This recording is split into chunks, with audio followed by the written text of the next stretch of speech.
It's 2014 and 18 people are stranded on an island in the Philippines. They are divided into 3 groups: brains, brawn, and beauty. And they have one goal: survive for 39 days to win $1 million.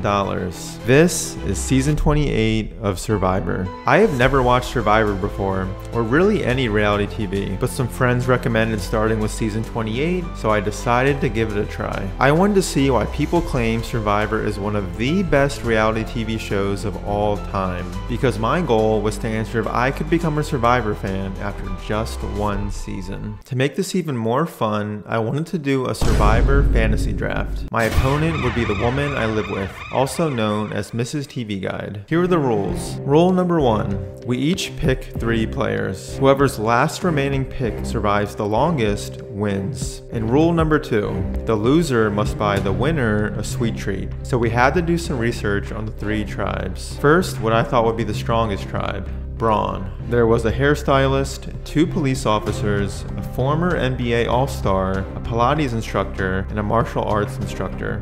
Next, what I thought would be the second best tribe: brains. There was a nuclear engineer, an accountant, an attorney, an economics student, the president of the Miami Marlins, and a pro poker player. This was the tribe I could see myself in. Not because I think I'm super smart, it's just that anyone who likes anime is probably automatically in this tribe. And finally, what I thought would be the weakest tribe: beauty. There was a student, a social worker, Miss Kentucky Teen USA, a male model, an ex-NFL cheerleader, and a horse trainer. There were a lot of promising players, so it would be hard to choose our 3 picks. Mrs. TV Guide picked Cass, the attorney, Spencer, the economics student, and Cliff, the former NBA All-Star. But for my picks, I might have had an unfair advantage. Don't tell Mrs. TV Guide. Because a friend who's a Survivor fan once told me cops usually do well on Survivor. So obviously I had to choose the 2 cops, Sarah and Tony. And my final pick was the Pilates instructor, Trish. She was the oldest player at 48, but I thought she would fly under the radar and people would like her. We locked in our picks, so it was time to start episode 1. 11 minutes into the show, and I could already tell I would be terrible at Survivor, all because of one simple choice. One player from each tribe had to secretly choose between helping their tribe by choosing a second bag of rice, or helping themselves by getting a clue to a hidden immunity idol. I decided I would choose the rice because I thought it would make my tribe like me. And that's exactly what Trish from the Brawn tribe did. But Garrett and Morgan from the other 2 tribes both went for the clue. Even though Morgan didn't find the idol, she did something that I could not have done in a million years. When her tribe comes to camp, even though she chose to help herself, she lies. She says she chose to help her tribe, so she got them 1 bag of rice. The bag of rice everyone got by default. And of course, I knew lying was a huge part of Survivor strategy, but to be honest, the thought of lying here never even crossed my mind, which is how I know I would be terrible at Survivor, but maybe not as terrible as the Brains tribe. The tribe I thought would be the clear second favorites was a disaster. They get destroyed in the first immunity challenge, which results in David, the Miami Marlins president, getting voted off first. I was so relieved because I was this close to choosing David in my fantasy draft, which would have been pretty embarrassing. In the second immunity challenge, the Brains tribe blows a huge lead and ends up losing again. So now the pressure's mounting on their weak link, Jatia, the nuclear engineer who is taking L after L. First, she confidently volunteered to design the tribe's shelter, but it goes horribly. Next, she's seen as dead weight in challenges. And finally, she choked on a puzzle in the last immunity challenge, which caused her team to lose. So after they lose the challenge, everyone in Brains is openly discussing voting Jatia out next. But in response, Jatia does the craziest, most iconic thing I've ever seen in all my time watching Survivor. She takes their bag of rice, which is the only food they have, and she pours it in the fire.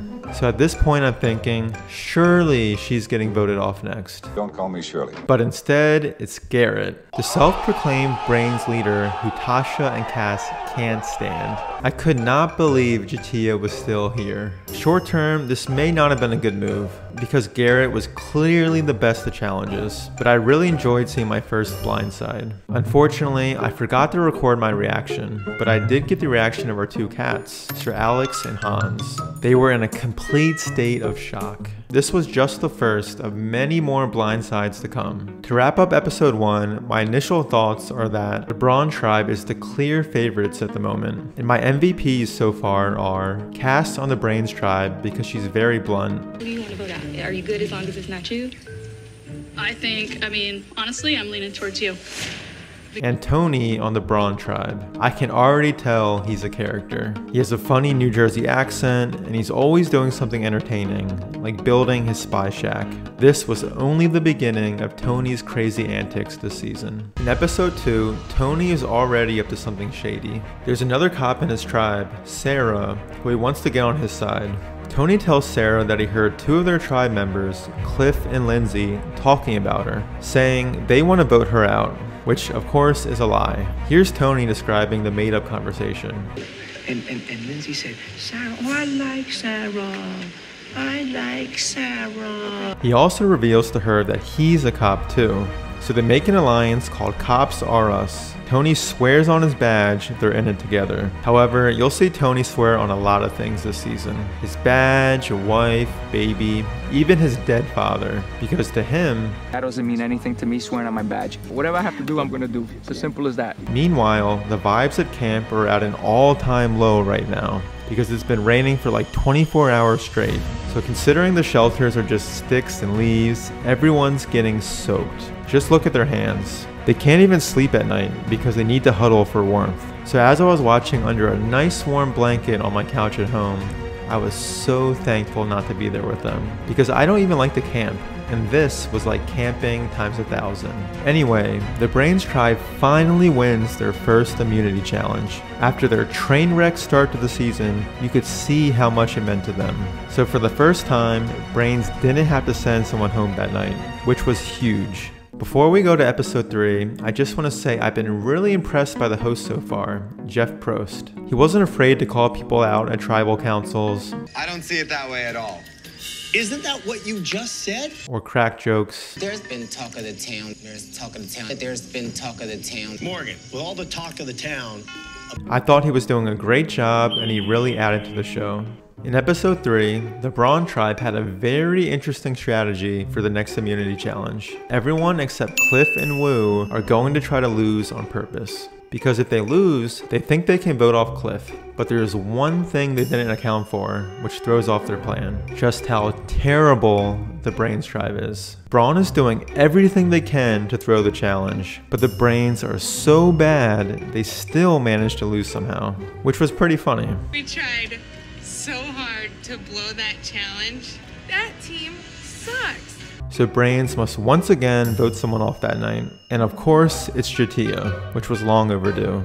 To put into perspective just how bad the Brains have been, there have been 4 immunity challenges so far, and Brains lost 3 of them. So now, they were down to only 3 members. But luckily for them, next episode something big was going to happen, which would put them in a position of power for the first time this season. In episode 4, the 3 tribes are randomly combined into 2 tribes. Solana with 5 brawn and 2 beauty, and Apari with 3 brains, 3 beauty, and 1 brawn. I love this change because it created a completely new dynamic for both tribes. The brawns were lucky because they were in a clear power position over the 2 beauty on their tribe, and the brains got a fresh start, which is exactly what they needed. For the first time, their tight-knit group of 3 would actually be a threat. The game continued with the first reward challenge for the new tribes, which was my favorite from the entire season. Each tribe had to pull someone from the other tribe off a pole and drag them through the sand before the other team did.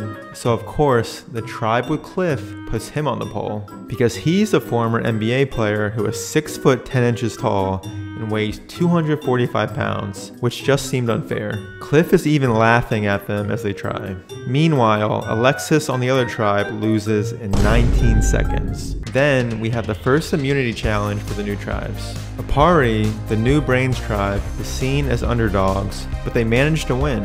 Seeing the Brains win for once felt good. I really liked Spencer, Cass, and Tasha. That night, the frontrunner to be voted off next was LJ, because as one of the 2 Beauty tribe members on his team, he was in the minority. But there was also another possible move in play, a blindside. One of my picks, Trish, really wanted to vote out Cliff because he was a threat.